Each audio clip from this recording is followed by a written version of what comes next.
حدیث شریف میں آتا ہے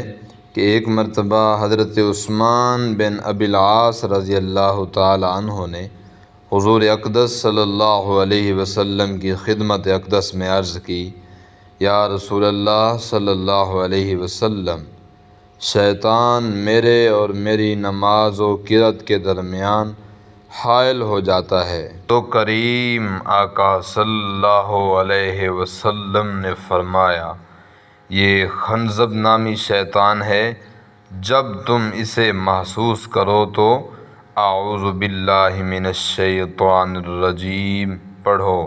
اور بائیں طرف 3 مرتبہ تھوک دو۔ حضرت عثمان بن ابی العاص فرماتے ہیں، جب میں نے ایسا کیا